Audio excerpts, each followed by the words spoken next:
destinée. Alléluia. Vous savez, dans la vie de tout un chacun, il y a un moment. Il y a un moment que le Seigneur a choisi pour te bénir.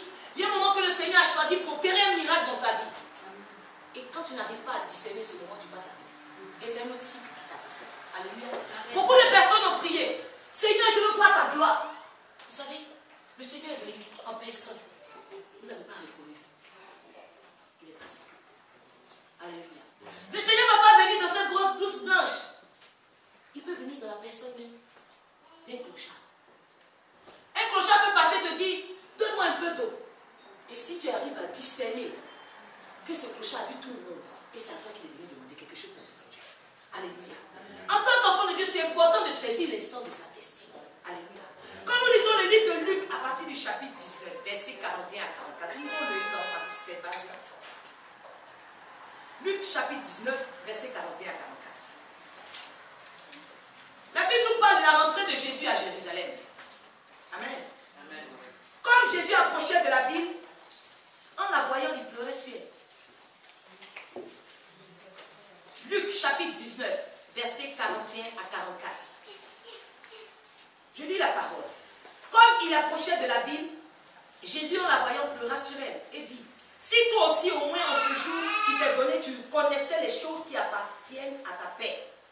Mais maintenant elles sont cachées à tes yeux. Il viendra sur toi des jours où tes ennemis t'environneront de tranchées, t'enfermeront et te serreront de toutes parts. Ils te détruiront, toi et tes enfants, au milieu de toi, et ils ne laisseront pas en toi pierre sur pierre. Parce que tu n'as pas connu le temps où tu as été visité. Alléluia. Amen. Le Seigneur dit parce que tu n'as pas connu le temps où tu as été visité. Bien aimé, on assiste ici, quand vous lisez un peu plus haut, à une scène qui est un peu très étrange. Alléluia. Jésus rentre à Jérusalem. Les disciples louent. Les disciples l'acclament. Les disciples sont contents parce qu'ils avaient vu des miracles. Mais Jésus, au lieu d'être content, il pleure. Alléluia. Pourquoi ce contraste-là? Jésus pleurait sur Jérusalem. Jérusalem, le lieu, la ville où il avait produit des miracles. Alléluia. Mais la ville se réjouissait des miracles. La ville n'avait pas connu qui était Jésus. C'est pour cette raison que Jésus pleurait. Parce qu'il savait que quelques heures après, ils allaient lui faire quelque chose. Malgré les miracles qu'il avait produits. Il commençait déjà à pleurer. Pour ce qui allait arriver. Parce qu'il s'est dit, voilà des gens, je suis resté avec eux. J'ai fait des miracles au milieu d'eux. Mais ils n'ont pas saisi l'instant de leur destinée. Ils n'ont pas compris réellement pourquoi j'étais là. Le Seigneur dit qu'ils ne connaissent pas les choses qui appartiennent à leur Père. Aujourd'hui, Dieu veut te dire, certainement l'homme providentiel est passé à côté de toi, mais tu n'as pas reconnu cet homme providentiel, la personne qui appartient à ta paix. Amen. Certainement le Seigneur a envoyé de bons samaritains vers toi pour te dire simplement bonjour ma sœur. Mais comme il n'avait pas porté la veste et la cravate, tu es passé à côté. Tu n'as pas reconnu quand ces personnes étaient ta paix. Alléluia. Tu continues à pleurer depuis. La Bible dit qu'à quoi va-t-il servir un homme de vouloir acheter tout le monde s'il perdra son âme? Aujourd'hui, on va qu'à plusieurs choses. On veut tout faire en même temps, mais l'essentiel, on passe. Jérusalem n'a pas connu le temps où elle a été visitée, pendant que Jésus était dans Jérusalem. Mais comment se fait-il qu'elle n'a pas reconnu à quel moment il était visité? C'est que si Jérusalem avait reconnu Jésus le premier jour même déjà, il était né. Elle a compris le temps de la visitation des cieux. Vous savez, dans la Bible nous parle de plusieurs choses. La visitation, vous savez, c'est fait au premier contact. Vous savez, ce que Dieu veut accomplir dans ta vie, par le biais d'une personne, par exemple, se fait à partir du moment où même la personne va serrer la main. Alléluia. C'est pas après. Les premiers instants, les premières minutes sont décisives. C'est pourquoi lorsque la soeur a parlé de l'amour, je vous exhorte encore à aimer votre prochain. Quand je parle d'amour qui ne s'enfouit dans le cœur, l'amour qui ne voit pas son intérêt. Parce que si tu cherches ton intérêt, celui qui sera en face de toi, le jour qui n'a rien qui puisse t'intéresser, tu passeras à côté de quelque chose. Lorsque tu n'as pas l'amour, que tu méprises, tu vas passer loin de ce qui peut t'apporter la paix. Alléluia. Vous savez, la première fois, par exemple, que tu rencontres un homme de Dieu, il y a un processus qui se met en marche. Je vous dis la vérité. Un processus se met en marche le premier jour. Beaucoup ne comprennent pas. Ils méprisent. Il y a plusieurs exemples dans la Bible. L'exemple de Bartimée. La Bible dit que Bartimée était assis au bord du chemin. Et il a entendu la foule passer. Il ne voyait pas, il ne pouvait pas voir la foule. Certainement comme plusieurs d'entre nous qui sommes encore voilés par la tradition. Nous sommes encore voilés par les soucis de ce monde. Nous sommes encore voilés par nos besoins. Mais laisse-moi te dire que lorsque tu entends la parole de Dieu, il y a un nom que tu entends. Si tu sais reconnaître quelque chose dans ce nom crée quelque chose en toi. Alléluia. Parce que la Bible dit, Bartimée ne voyait pas. Il était assis au bord du chemin, mais il a entendu, il a demandé, mais qui passe? C'est Jésus de Nazareth. Alléluia. Lorsqu'il a entendu ce nom, laisse-moi te dire que ce nom a produit quelque chose en lui. Amen. Ce n'est pas normal qu'en tant qu'enfant de Dieu, tu entends tous les jours Jésus. Jésus, ta vie ne change pas. Rien ne se produit. Ça veut dire que tu n'as pas compris qu'est-ce qui était dans ce nom. Alléluia.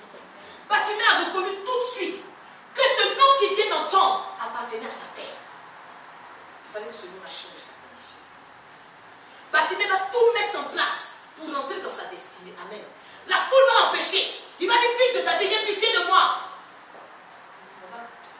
Tais-toi. Mais puisque Bartimée savait qu'il y avait quelque chose à prendre dans ce nom qu'il a entendu, il n'a pas laissé la foule empêcher de crier. La Bible déclare qu'il a crié beaucoup plus fort. Jésus a entendu. Alléluia. Amen. Et les mêmes personnes qui disaient tais-toi, c'est les mêmes personnes qui sont venues devant Bartimée pour dire prends courage de mettre ta peine. Dis Amen. Amen. C'est pourquoi je veux te dire ce matin, sois réconforté. Les mêmes personnes qui disent que ton Dieu est où, il n'est même pas avec toi. On n'a jamais vu ces mêmes personnes qui vont t'acclamer que ton Dieu est puissant. Amen. Alléluia. Bartimée a mis tout en place. Celui qui reconnaît l'instant de sa destinée, lorsqu'il arrive à discerner que là, quelque chose peut se produire, il met tout en place pour atteindre cet objectif. Il ne fait pas le feignant, il ne fait pas le paresseux, il ne remet pas à demain. Oh, aujourd'hui c'est Jésus de Nazareth qui passe. Je suis au bord du chemin, de toute façon c'est sa route, il va passer un jour. On ne fait pas ça. Ne remets pas à demain. À partir du moment où tu peux saisir l'opportunité, saisis-la. Parce que quelque chose est dans toi. Nous voyons le cas de Zachée. La Bible déclare que lorsque Jésus est rentré à Jéricho, il traversait la ville. Pendant que Jésus est rentré, voilà quelqu'un qui s'appelle Zachée, qui n'avait rien à voir avec ce disciple qui était un simple pharisien, une personne de mauvaise vie. Même ce pharisien a reconnu qu'il y a quelqu'un qui est rentré à Jéricho. Amen. Mais Jérusalem n'a pas reconnu qu'il y a un grand nom qui était rentré à Jérusalem. Alléluia. Même Zachée a reconnu. La Bible déclare que Zachée va tout faire pour chercher à le voir. Vous savez, celui qui sait détecter l'instant de sa destinée, il ne met pas ses handicaps devant. Il ne met pas ses handicaps intérieurs et extérieurs devant. Pourquoi je parle d'handicap intérieur et extérieur? Zachée avait deux handicaps, la foule et sa taille. La foule était à l'extérieur. La foule l'empêchait de voir Jésus. Mais comme il cherchait à le voir à tout prix, il n'a pas regardé, ah je suis court, ah je ne sais pas parler, ah non je vais chercher le Seigneur, mais moi je me donne des limites parce que bon, je cherche le Seigneur, mais il ne faut pas qu'il me demande de faire ça parce que je ne suis pas capable de faire ça. On commence à se mettre des barrières, mais que ton handicap ne soit pas un frein, que tu puisses monter dans ta destinée. Que la foule aussi qui représente certainement des vices. La foule peut représenter des choses qui t'empêchent de voir de l'avant. La foule peut représenter des choses qui viennent freiner le processus que tu as mis pour aller vers le Seigneur. La foule va venir parler ça. Ça peut être même des amis. La Bible dit que les mauvaises compagnies corrompent les bonnes mœurs. La foule peut être de mauvaises compagnies qui t'empêchent lorsque tu veux faire ta marche, qui t'empêchent même de voir l'avant. Mais vous savez, la Bible m'enseigne une chose qui est très importante. C'est que Zachée, je me suis demandé comment Zachée a su que Jésus allait passer par un chemin et il allait monter sur le ciel. Alléluia. Lorsque tu considères réellement que Jésus est le chemin, la vérité et la vie, laisse-moi te dire que quelle que soit la position que tu as, tu ne vas pas te tromper, il va passer. Alléluia. Lorsque tu le cherches réellement, de tout ton cœur, de toutes tes forces, et que tu as mis de côté tes handicaps, reste tranquille dans la position que tu as. Il passera. Et il te dira, descends, parce que le Seigneur est touché. Il te dira, descends, parce que ta condition a changé aujourd'hui. Vous savez, celui qui reconnaît son temps, cherche et il attend Jésus sur le chemin. Il ne se détourne ni à gauche ni à droite. Alléluia. Nous avons le cas d'Abraham. Abraham à qui toutes les promesses avaient été données. Abraham savait, depuis le début, le Seigneur dit, sors de ta patrie. Je te ferai perdre une multitude. Regarde les étoiles, tu ne pourras pas compter ta postérité. Il savait tout ça. Il pouvait se dire tranquillement, j'ai la bénédiction sur ma tête. J'attends tranquillement, de façon passive, le temps de Dieu. Mais Abraham était assis devant sa porte, après la circoncision. Et la Bible déclare qu'il a vu 3 hommes passer. Ces 3 hommes pouvaient passer parce qu'Abraham était convaincu de ce que Dieu avait dit. Forcément, la promesse allait s'accomplir. Vous savez? Même si tu es convaincu de ta marche avec le Seigneur, le Seigneur va venir encore. Souvent, vous savez, être trop plein de zèle, être trop plein de conviction en soi-même, c'est pas bon. Il y a des personnes que tu rencontres et te disent, moi aussi, j'essaie Dieu comme toi. Tu peux m'apprendre quoi? Abraham avait la promesse. Il savait qu'au monte, on descend, elle va s'accomplir. Parce qu'il avait foi en ce Dieu, c'est le père de la foi. Mais il a regardé ces 3 personnes, il s'est dit, non, je regarde ce quartier, 3 personnes comme ça le matin ne peuvent pas passer devant ma porte. Elles peuvent emprunter un autre chemin, mais si elles sont passées devant ma porte, elles ne passeront pas comme ça. Alléluia. Vous savez, je donne un tout petit témoignage. Je suis allée dans la semaine à Paris. Le Seigneur m'a permis, je n'étais même pas allée pour une dame, le Seigneur a permis qu'on rentre dans la maison de la dame. À l'entrée, la dame nous a laissé devant la porte. Et pendant qu'on était là, le Seigneur nous montrait comme ça quelque chose sur sa vie. On est resté. Donc je disais simplement, si tu penses que c'est toi qui me parles vraiment, même si cette femme nous fait crécher de l'autre, qu'elle nous ouvre sa porte. Au bout de 15 minutes, elle discute avec nous, elle nous reçoit à la porte. Au bout de 15 minutes, elle nous demandait si nous voulions rentrer. Ok, on dit. Et je demande à la personne qui m'avait accompagné, qui est-ce qui a des difficultés au fond? Parce que je vois comme ça, comme un esprit assis même, possède la bassesse de la femme. Elle dit, oh, je ne vois pas. Je ne sais pas. Je dis, tu sais, le Seigneur ne ment pas. Depuis la porte, dès que tu m'as dit bonjour, le Saint-Esprit a parlé. Non, je ne vois pas. Ah ben si, j'avais des difficultés pour affronter, mais le Seigneur m'a déjà guéri. C'est déjà fait la preuve, voilà la fille que j'ai. Je n'ai rien. Je prie Dieu, je connais ma relation avec le Seigneur. J'ai dit, tu vois, là, tu viens de passer à côté de quelque chose que Dieu voulait faire. Vous savez, pardonner, l'humilité. Même si tu connais ta marche avec le Seigneur peut emmener une personne insignifiante venir concrétiser cette chose dans ta vie. Mais si toi tu ne sais pas reconnaître l'instant de ta destinée, tu ne sais pas reconnaître même la personne, l'homme providentiel que le Seigneur met à côté de toi, tu passes très loin dans la grâce. Et tu vas pleurer. Tu vas te dire, le Seigneur ne parle pas. Et la Bible déclare que lorsque le malheureux crie, Dieu répond. Donc pourquoi nous crions depuis et on a l'impression que Dieu ne nous répond pas? Dieu nous a répondu, mais pas de la manière dont on s'attendait à la réponse. C'est pour ça en tant qu'enfant de Dieu, vraiment que les écailles tombent de nos yeux. Vous savez, c'est important que les écailles tombent de nos yeux. Abraham avait cette prophétie sur sa tête. Mais il a fallu qu'il fasse entrer ces 3 personnes dans sa maison pour déclencher cette promesse dans sa vie. Alléluia. Il y a des éléments déclencheurs. La promesse est là. Mais le Seigneur utilise des éléments déclencheurs. C'est comme une personne qui a le feu, qui a sa boîte à lumière, qui a le pétrole. Quand tu regardes le pétrole, tu sais que ça va. Si tu mets un peu de la lumière, ça va prendre. Mais tant qu'il n'y a pas ce contact, déclencher une flamme, rien ne se fait. Et c'est comme ça souvent. C'est vrai, depuis tu attends simplement la promesse du Seigneur. Tu es convaincu, le Seigneur te révèle que ça va venir. Même si ça tarde, ça va s'accomplir. Mais tu ne vois rien. Simplement parce que tu ne sais pas discerner la personne qui est loin de quelque chose. Rabaissons un tout petit peu. Ayons les yeux spirituels.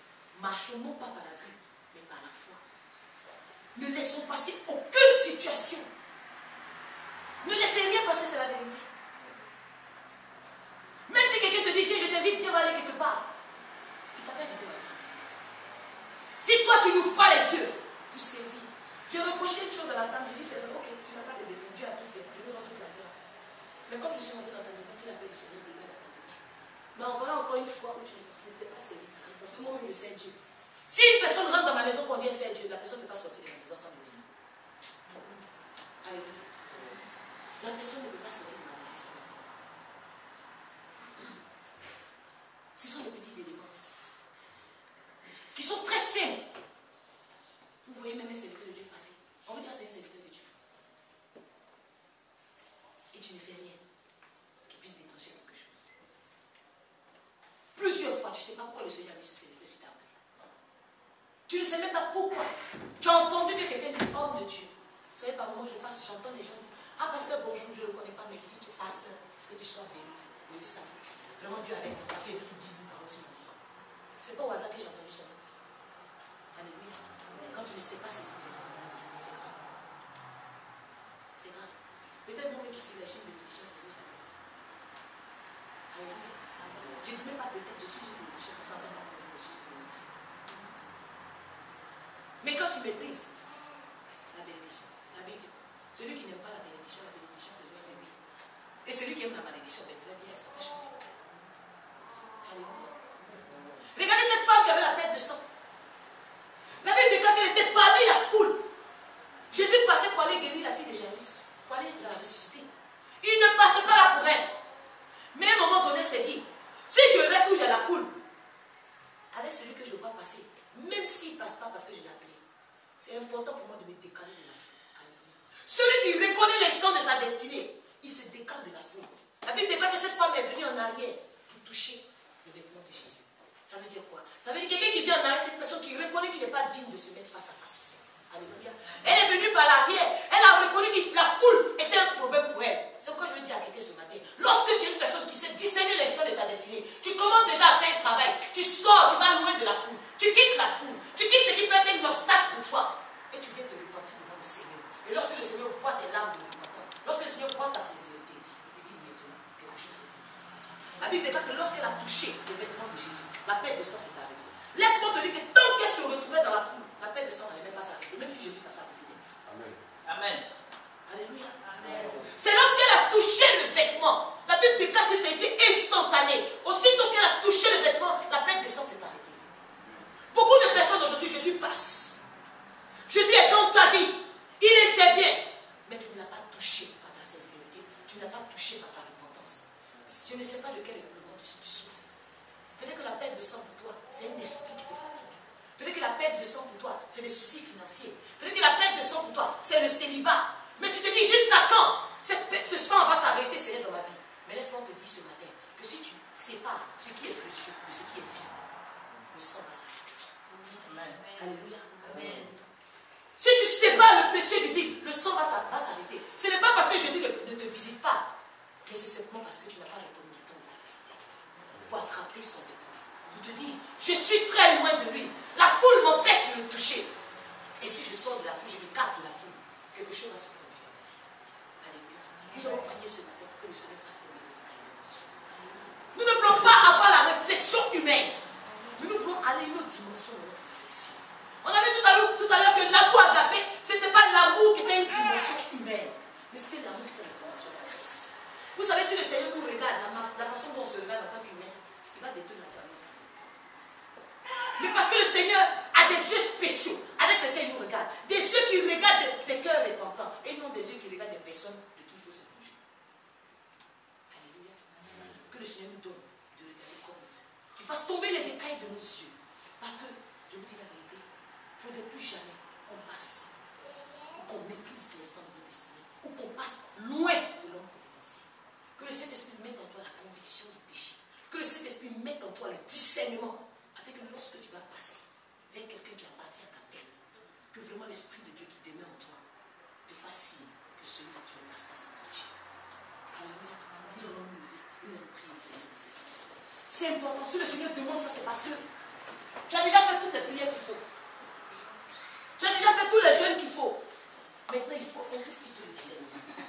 Parce que vous savez, souvent on se dit, le miracle va se produire lorsqu'il y aura du bruit, lorsqu'il y aura du feu. Mais la Bible déclare que le Seigneur est dans le domaine. Si tu sais saisir l'homme providentiel et l'instant de ta destinée, tu donnes, tu analyses tout ce qui se passe autour de toi. Il ne faudrait plus marcher comme ça, comme quelqu'un qui va à l'aventure. Et le fond de Dieu n'est pas un aventurier, il est une destination et une destination. Amen.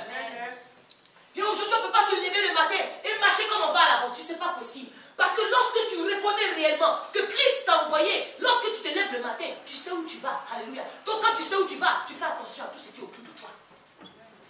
On ne doit plus marcher comme ça. Que le Seigneur te donne de ne plus marcher comme un aventurier. C'est terminé. Il faut que tu puisses te débarrasser de cet esprit d'aventure. Cet esprit-là qui fait que tu bats de l'air. Tu as l'impression que tu fais quelque chose, mais quand tu arrives à destination, tu as battu l'air. Il n'y a rien dans tout ça. Il n'y a rien dans ton caractère. Que le Seigneur fasse quelque chose.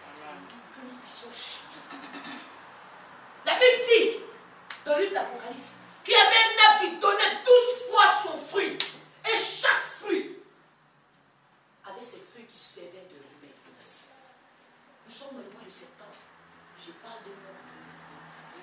résolution ferme. Je ne dis pas d'attendre la fin de l'année pour faire quelque chose. Soyez un peu dans le spirituel.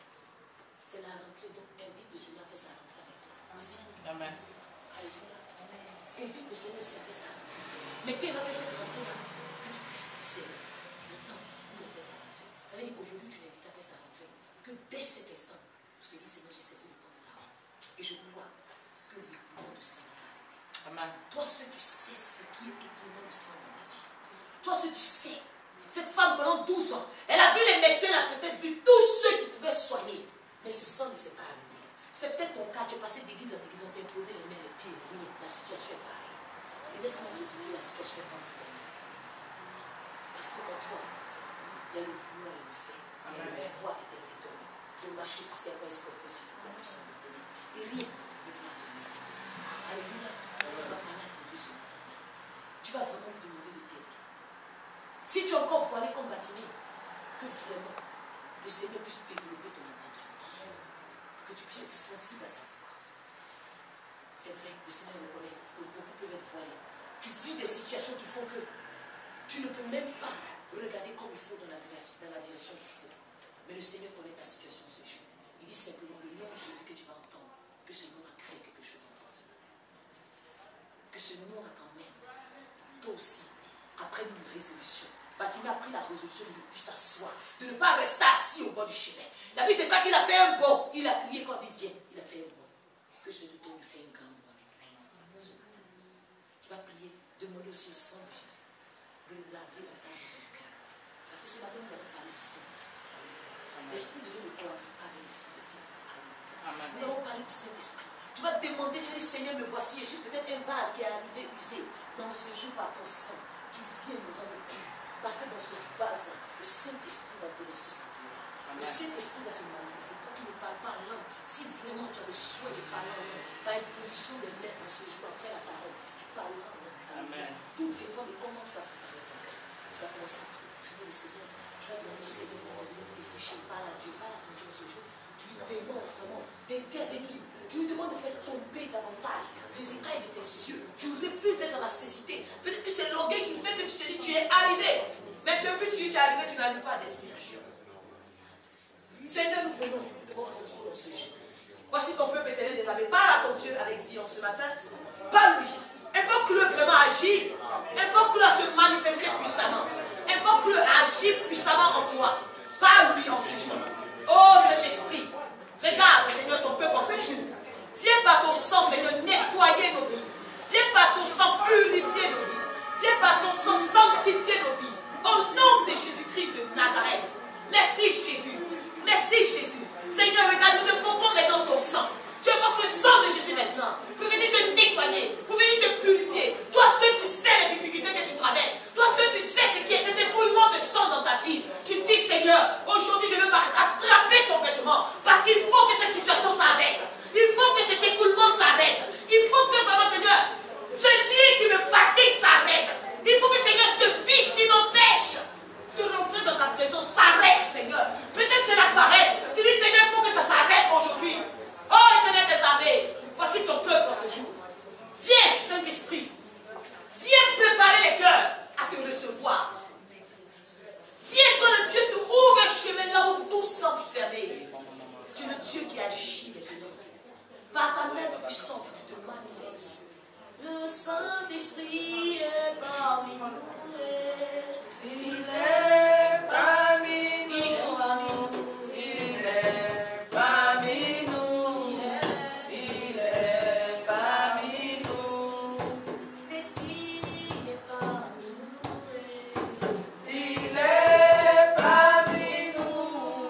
Jésus te visite aujourd'hui.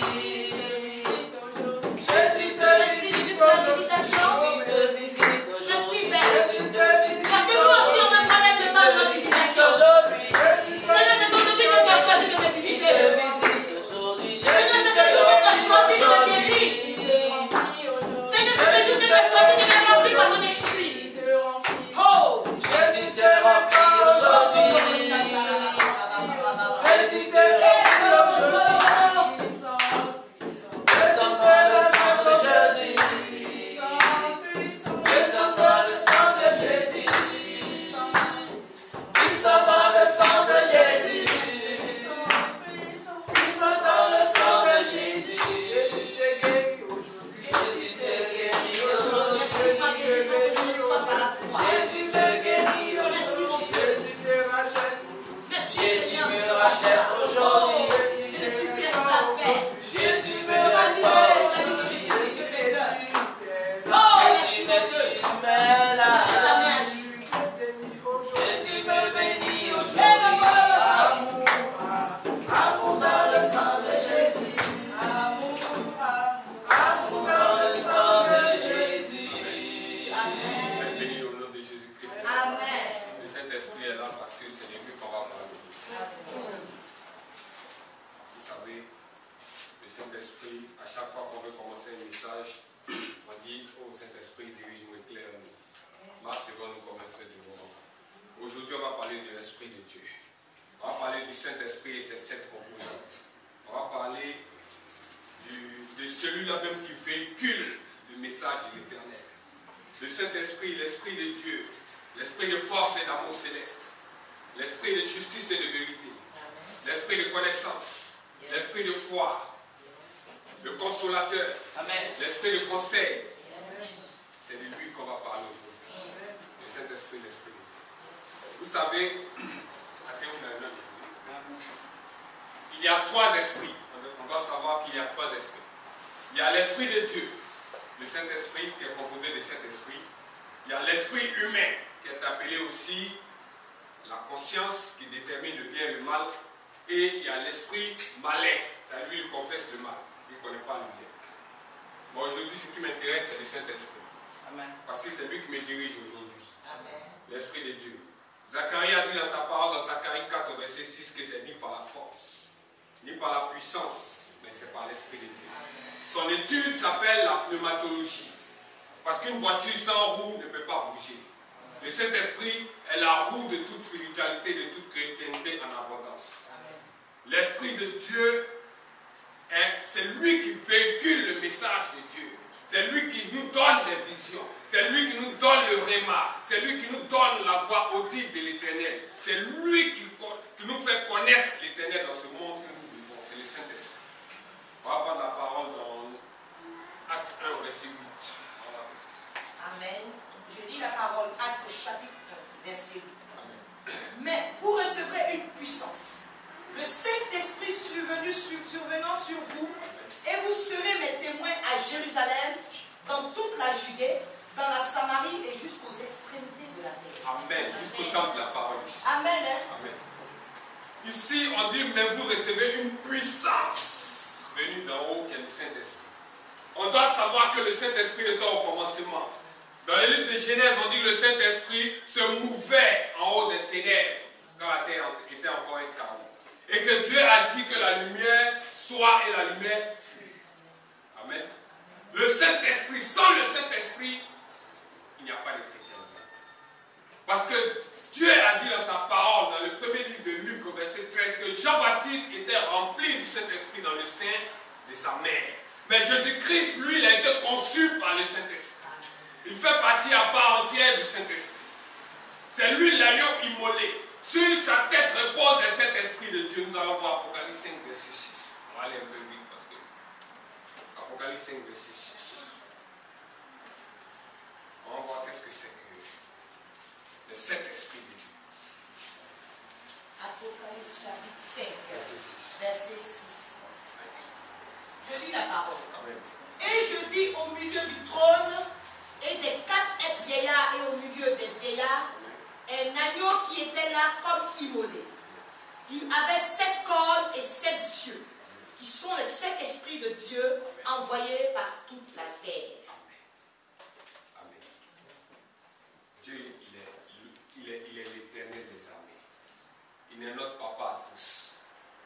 Mais il a reposé sur Jésus-Christ les 7 esprits de Dieu. Le premier esprit est l'esprit de force et d'amour céleste. Maman Léo, tout à l'heure, quand elle est en train de prêcher, elle est en train de sourire. Parce que l'amour céleste, c'est l'amour agapé, c'est vrai. C'est l'amour innocent. Un amour sans raison, sans conséquence. Ce n'est pas l'amour éros entre une femme et un homme où la trahison est juste à côté. Ce n'est pas l'amour philéo, le sentiment où l'âme est brisée. C'est un amour fort. C'est un amour incomparable, inconditionnel. Luc 6, verset 35. On va voir de quel amour Dieu parle. Luc 6, verset 35. L'amour céleste. Luc 6, 35. Amen.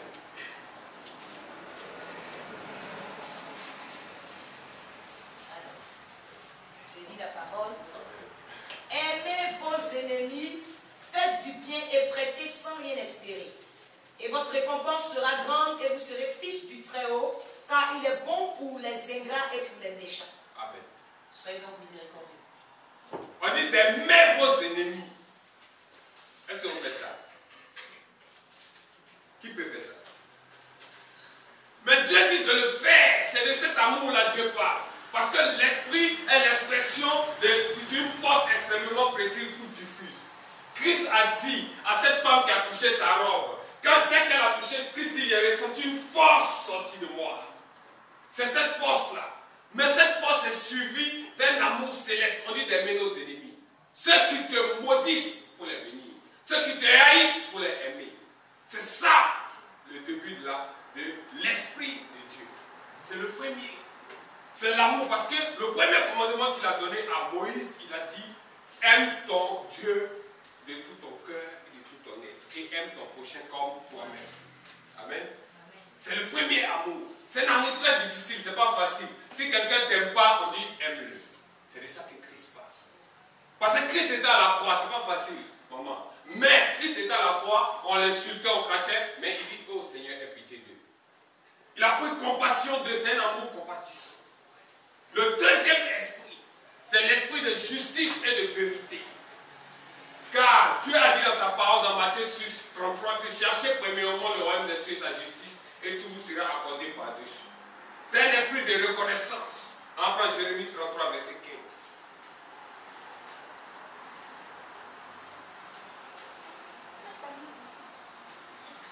Jérémie 33, verset 15. Amen. C'est bon? Je lis la parole. Amen. En ces jours et en ce temps-là, je ferai éclore à David un germe de justice. Il pratiquera la justice et l'équité dans le pays. En ces jours-là, Juda sera sauvé. Jérusalem aura la sécurité dans sa demeure. Et voici comment on l'appellera l'Éternel.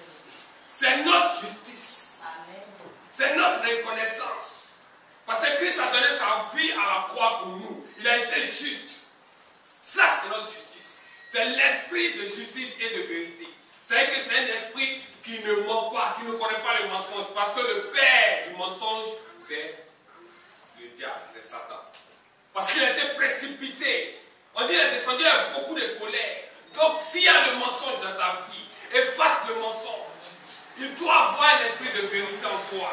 Comme Christ a reconnu, il a dit que je prends sur moi vos châtiments. Ésaïe 53. Il a pris sur lui nos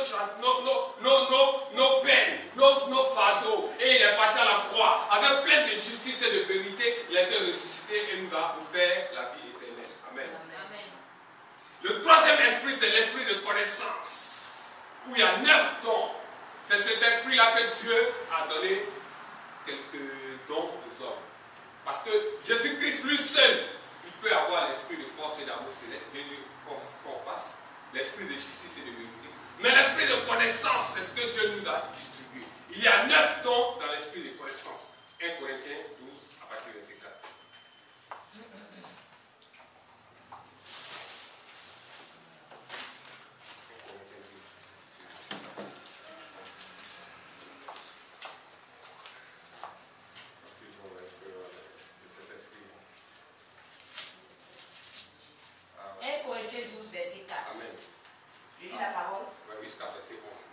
Jésus est le Seigneur si ce n'est pas le Saint-Esprit? Il y a diversité de dons, mais le même Esprit. Diversité de ministères, mais le même Seigneur. Diversité d'opérations, mais le même Dieu qui opère tout en tous. Or, à chacun, la manifestation de l'Esprit est donnée pour l'utilité commune. En effet, à l'un est donné par l'Esprit une parole de sagesse, à un autre une parole de connaissance, selon le même Esprit, à un autre la foi par le même Esprit, à un autre le don des guérisons par le même Esprit, à un autre le don d'opérer des miracles, à un autre la prophétie, à un autre le discernement des esprits, à un autre la diversité des langues, à un autre l'interprétation des langues. Un seul et même Esprit opère toutes ces choses, les distribuant à chacun en particulier comme il veut. C'est ce qui va se passer aujourd'hui. Amen. L'Esprit va se manifester. N'ayez pas peur, parce que cet Esprit va se manifester. Avant de faire ce message, j'ai dit que l'Esprit va se manifester. Amen. Parce que le Saint-Esprit, quand tu parles de lui, il se manifeste. Amen. En esprit et en vérité. On dit ici, moment où a le don de prophétie, c'est que Noël peut avoir le don de discernement, l'autre peut avoir le don de parler en langue et sa traduction, et Armand peut avoir le don de la sagesse, Eva peut avoir. Mais c'est le même Seigneur. Amen. C'est des dons, mais c'est le même Seigneur. Amen. Nous devons savoir que Dieu, il a permis que quelqu'un peut avoir le discernement. Quand tu es jeune, tu peux avoir des rêves. Même des enfants de 5 ans aujourd'hui peuvent avoir des rêves. C'est prévu dans Joël 3 au verset 5. Il a dit, je déverserai mon esprit sur vous et vos jeunes gens prophétiseront, ils feront des visions et vos vieillards auront des rêves. Il n'y a pas de limite pour le Saint-Esprit. Le Saint-Esprit, c'est un esprit ouvert, d'initiative. C'est un esprit supérieur. Daniel avait un esprit supérieur. On va prendre Daniel 6. Premier verset.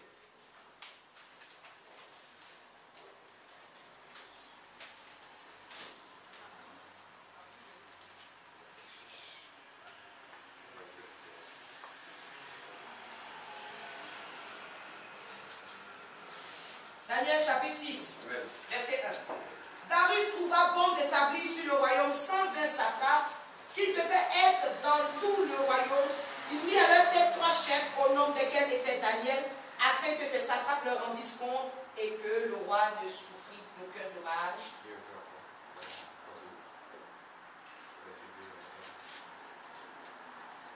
Le roi ne souffrit aucun dommage. Daniel surpassait les chefs et les satrapes parce qu'il avait en lui un esprit supérieur.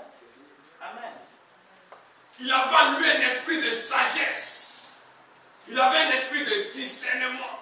Parce que Dieu, Joseph avait déjà dans Genèse, quand on prend Genèse à partir du verset 38, du chapitre 38 à 42 là-bas, Joseph aussi avait un esprit de discernement. C'est-à-dire que le pharaon a reconnu que Joseph avait l'esprit de Dieu. C'est pourquoi il pouvait expliquer des énigmes.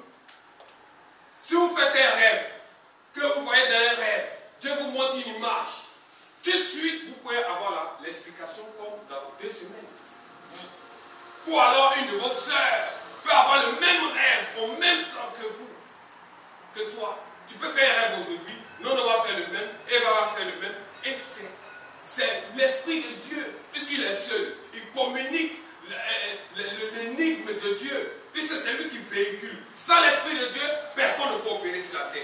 Si c'est notre imagination, bien c'est l'esprit malin. Sinon, personne ne peut opérer sans l'esprit de Dieu. C'est pourquoi les soldats qui venaient attaquer Jésus-Christ, il n'a pas reconnu Christ. Il venait quand il lui enlevait son oreille. Vous savez comment il s'appelle? Il s'appelle Malchus, c'est l'esprit du mal. C'était son nom à lui. Parce qu'il était conçu par l'esprit malin. Il était rempli de l'esprit malin. Ça c'est grave, ceux qui sont remplis de l'esprit malin. Mais Christ était rempli de cet esprit. Même ses disciples étaient, eux, animés par l'esprit humain. Parce qu'ils ne comprenaient pas les paraboles de Jésus-Christ. Parce que notre esprit, nous l'avons hérité de Adam et Ève. C'est eux, quand ils ont trahi la loi de Dieu, ils ont transgressé la loi de l'Éternel au jardin d'Éden, nous avons hérité malheureusement du bien et le mal. C'est pour cela qu'il y a d'autres qui choisissent d'aller en boîte de nuit faire des tatouages, et nous, on choisit de venir ici. Amen. C'est un choix. Amen. Amen. Amen. L'esprit de sagesse, c'est le 4e esprit. Nous sommes arrivés au 4e. À l'esprit de sagesse, non, on appelle l'esprit de connaissance. L'esprit de connaissance, les différents dons que nous avons, parler la langue et tout. Mais l'esprit de sagesse, Luc 2, 52. Amen.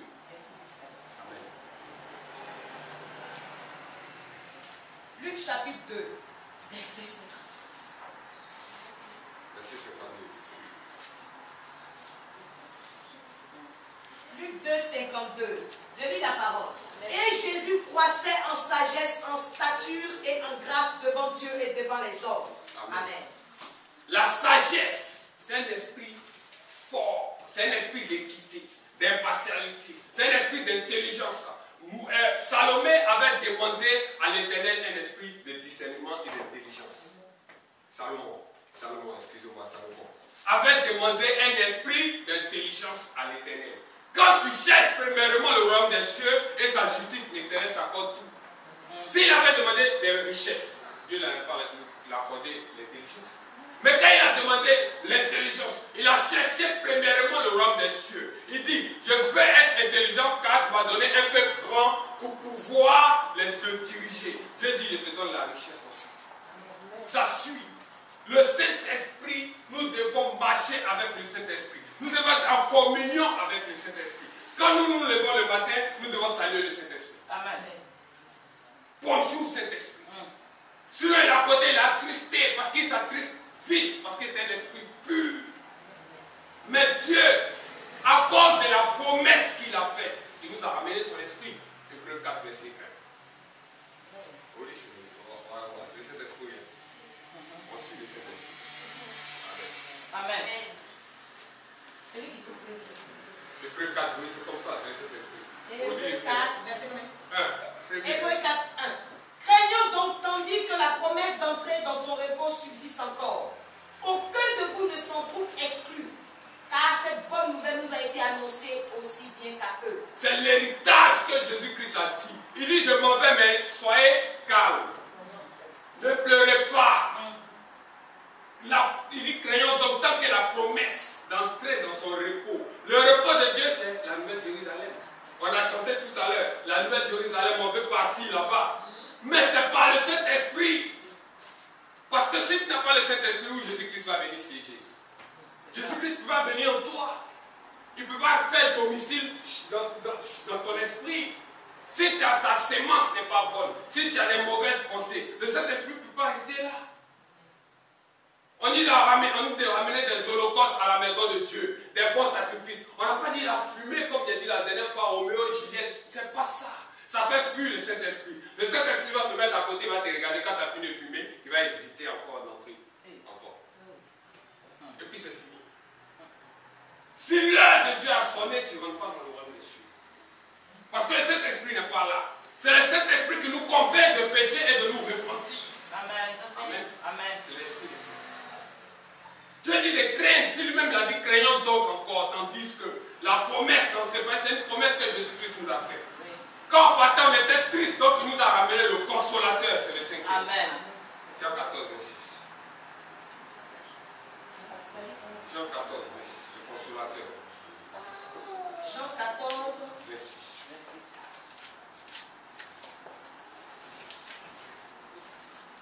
Alors, Jean chapitre 14, verset 26. Amen. Je demeure avec vous, mais le consolateur, l'Esprit Saint, que le Père enverra en mon nom, vous enseignera toutes choses et vous rappellera tout ce que je fais. Amen. Le Saint-Esprit qui nous rappelle. Souvent vous voulez faire, vous êtes tenté, et bien une voix qui vous dit non, ne fais pas ça. C'est le consolateur. Jésus-Christ dans d'autres versions de la Bible l'appelle le défenseur. Parce que sans lui, on a se tuer si jamais. Sans le Saint-Esprit, même il y a des païens, c'est le Saint-Esprit qui les sauve. Vous n'avez pas vu qu'avant de venir à Christ, on veut faire les choses, mais souvent si on a un bon esprit, on dit non, ça c'est pas bon. Parce que Dieu a dit dans Romains qu'il a inscrit dans la tête des païens, il a inscrit naturellement la loi dans leur esprit. Amen. Amen. Parce que sinon, mais c'était fini. On pourrait tous aller dans la scène et puis on se faisait un suicide collectif. Mais nous savons que le Saint-Esprit nous convainc de ça. C'est le consolateur. Quand quelqu'un te console, ça veut dire que tu es triste. Tu es attristé. Parce que Jésus-Christ a dit, il dit, celui qui est dans ce monde n'a point d'amour pour le Père. Mais je vous ramènerai le consolateur. Celui qui est sur notre larme. Le Saint-Esprit, Esprit de Dieu. C'est de lui que je parle. Il est là. Saint-Esprit. Esprit de foi. Amen. Le sixième. Esprit de foi. Amen. Amen. Amen. Nous savons tous que la foi, on connaît ça par cœur. Je peux aussi demander à un enfant si tu vas me dire qu'est-ce que c'est que la foi. Voilà. Bon, on a la foi. Oui. La foi est une ferme assurance des choses qu'on espère, une démonstration de cette connaissance. C'est le Saint-Esprit qui anime cette fille-là. Vous l'avez vu? Amen. Le Saint-Esprit se manifeste puissamment. Amen. Même les enfants, ils savent. Amen. C'est la foi. Mais une petite épreuve. On flippe déjà, c'est fini. Tu dors, tu rêves, tu vois, on veut te piquer un couteau, tu cries. Tu dis même pas Jésus-Christ. Tu encaisses le couteau, puis le lendemain, tu appelles la servante de l'Éternel, il m'apporte, me fait pas. Le Saint-Esprit nous rappelle, nous ont dit dans le verset 10, que le consolateur nous rappelle tout ce que Christ a dit. Sans le Saint-Esprit, personne, elle, si elle n'a pas le Saint-Esprit, ne peut pas prononcer cette phrase. Il y a des hommes, à Abidjan, il y a un homme de Dieu qui me dit, tu sais, serviteur, que les sorciers ne savent pas dire Jésus. Hein. Il dit pourquoi? Il dit Jésus, Jésus. Mais c'est vrai, il dit oui. Il dit quoi? Et j'ai testé ça. Quand on fait la délivrance, on vient, on dit Jésus. Jésus. Ils ont peur. Parce que ce nom-là est rempli du Saint-Esprit. Amen. Dis tout. Amen. Amen. C'est un nom, ne vous amusez pas avec ce nom-là. Quand on cherchait Christ, quand on voulait le crucifier, quand ils sont venus à Judas Iscariote, quand Jésus-Christ a dit, c'est moi, ils ont reculé, ils sont tombés. Parce que la puissance et la force est dans son saint nom. Sa parole est vérité, esprit. Donc le dernier esprit, c'est l'esprit de conseil. Amen. L'esprit de conseil. 9,5. Isaïe 9, verset 5. C'est la vérité. Amen. Isaïe 9, verset 5. Ésaïe chapitre 9, verset 5. Je lis la parole. Car un enfant nous est né, un fils nous est donné, et la domination reposera sur son épaule. On l'appellera admirable conseiller, Dieu puissant, Père éternel, prince de la paix. Donner à notre fille de l'accroissement et une paix sans fin au trône de David et à son royaume. L'affermir et le soutenir par le droit et par la justice. Amen. Esprit de conseil. Je suis en train de vous dire la révélation maintenant, le Saint-Esprit, c'est Jésus-Christ de Nazareth. Amen.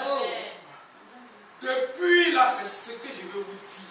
L'esprit de conseil, on l'appelle admirable conseiller. Jésus ne peut pas te conseiller de divorcer ta femme si elle ne t'a pas trompé. Jésus ne peut pas te conseiller d'aller boire les 1664, je ne sais pas quoi, là-bas. Jésus ne peut pas te conseiller d'aller fumer le shit en bas de l'immeuble. Jésus ne fait pas ça. Celui qui fait ça, il s'appelle Satan. C'est lui. Lui, il est clair dans son choix. Il dit, bon, je vais nous détruire. Voler puis tuer, Jean 10, il a dit. Mais Jésus-Christ donne sa vie pour ses brebis. Parce qu'il est en nous par le Saint-Esprit, c'est là-bas il siège. Il dit, le temple de mon Père n'est pas un lieu de voleur ni de trafic. Notre corps est le temple du Saint-Esprit. Pour ceux qui n'étaient pas là, c'est ce qu'on a prêché dimanche passé. Notre corps est le temple du Saint-Esprit. Si tu acceptes Christ en esprit et en vérité, tu confesses qu'il est ton sauveur, il est ton rédempteur, il est ton Père de vie, le Saint-Esprit vient en toi immédiatement.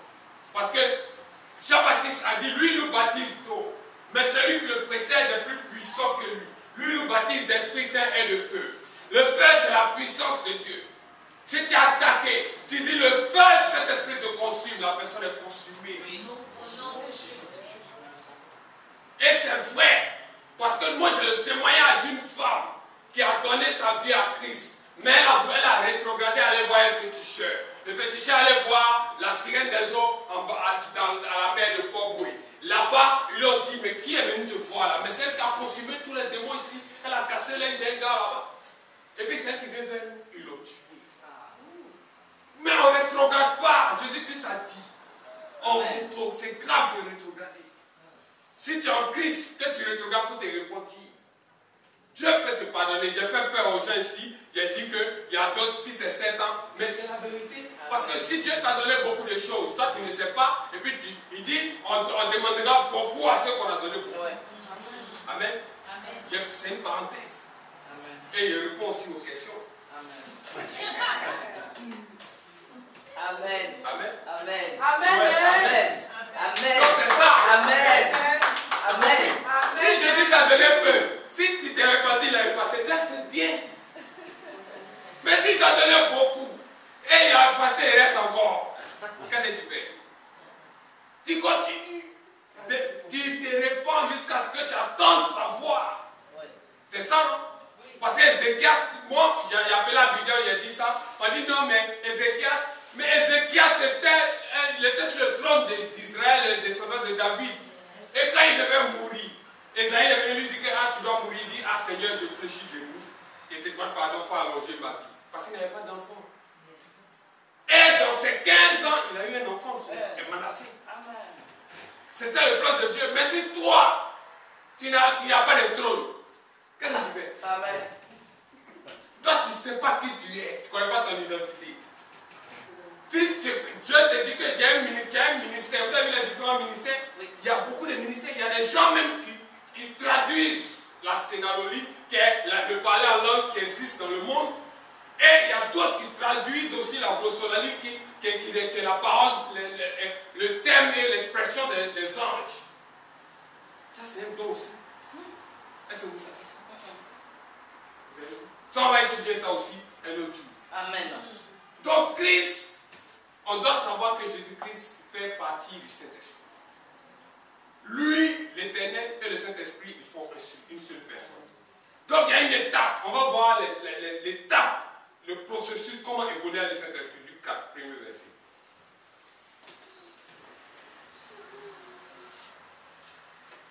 Luc chapitre 4, verset 1. Jésus, rempli du Saint-Esprit, revint du Jourdain et il fut conduit par l'Esprit dans le désert où il fut tenté par le diable pendant 40 jours. Amen. Amen. Quand tu es rempli du Saint-Esprit, ne t'attends pas des fleurs, parce que je suis rempli du Saint-Esprit, tout va bien chez moi. Tu seras attaqué. Parce que le diable, il est en guerre contre nous, les enfants de Dieu. Si quelqu'un est emprisonné, le diable ne cherche pas. Si tu as lui, il te maltraite, tu es dans la drogue, il ne te cherche pas, tu es à l'aise. Tout va bien chez toi. Mais quand tu es rempli du Saint-Esprit, c'est le diable qui vient vers toi. C'est la persécution qui arrive. C'est pour cela que Christ a dit dans sa parole dans Matthieu 5 au verset 10. Il dit, heureux ceux qui sont persécutés. La personne qui ne vit pas de persécution, quand il s'est repenti, en priant. Parce qu'il est de l'autre côté. Le gars s'est déclaré, on va prier pour lui. Parce que c'est comme ça. Si tu es persécuté, c'est que tu es sur le bon chemin. Amen. Parce que Christ a été persécuté à la croix. Amen. Il dit d'être comme lui. On limite. Parce qu'il vit avec nous. Si tu n'es pas persécuté, que tout va bien, et puis tu sors, c'est que tu viens ici avec eux, tu m'envoies les détruire au nom de Jésus. Amen. Les démons, là. Oui. Ben, c'est comme ça. Tu ne peux pas venir ici et puis aller retourner dans ton vomissement. C'est la moquerie. Galates 6, verset 7.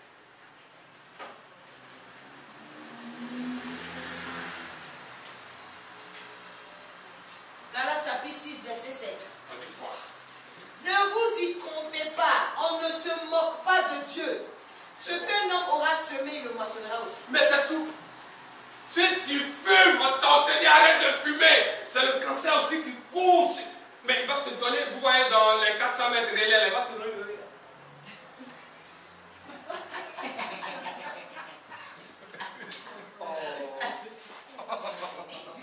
Mais ça fait le cancer. Lui, il est devant, lui, et puis toi, tu cours, lui aussi court, et puis tu te donnes tout là-bas. Ça, c'est en vérité l'esprit qui lui parle. Amen. On ne se moque pas de Dieu. On ne peut pas venir ici et puis retourner. C'est vrai, nous sommes des hommes. Nous sommes animés par nos 5 sens qui vont retourner à la terre. On sait ça. Mais Dieu dit, il a dit à la femme samaritaine, elle dit non, le Messie arrive et puis on dit voilà, c'est sur la montagne là-bas, Jésus-Christ, non. Jésus-Christ dit non, le Messie est là. Il Il est là et les vrais adorateurs sont ceux qui adorent Dieu en esprit et en vérité. Parce que nous avons mis notre confiance en Jésus-Christ. Quand nous, on se laisse conduire par le Saint-Esprit. On ne vient pas, on vient aujourd'hui, on vient à l'église, demain on est découragé, tu appelles ton Égyptien, mais toi, tu es où depuis là, il y a longtemps, tu m'as fait boire un verre au café là. L'Égyptien, il court, il vient. Comme c'est un relais aussi. C'est le Saint-Esprit. Donc, Jésus-Christ, lui, nous baptise d'Esprit Saint et de feu, et nous sommes ses témoins. Nous sommes témoins de Jésus-Christ sur terre. Nous représentons l'Éternel sur terre. Donc, on va prier maintenant. On va demander au Saint-Esprit qu'il s'installe. Il y a une manière seulement de venir nous soutenir. On va demander au Saint-Esprit, on va imposer les mains. Et on va demander au Saint-Esprit d'opérer les miracles. Et il va venir. On va prier pour certaines personnes aussi. C'est l'instant de la destinée. On a dit saisir cet instant. Donc, saisissez l'instant de la destinée.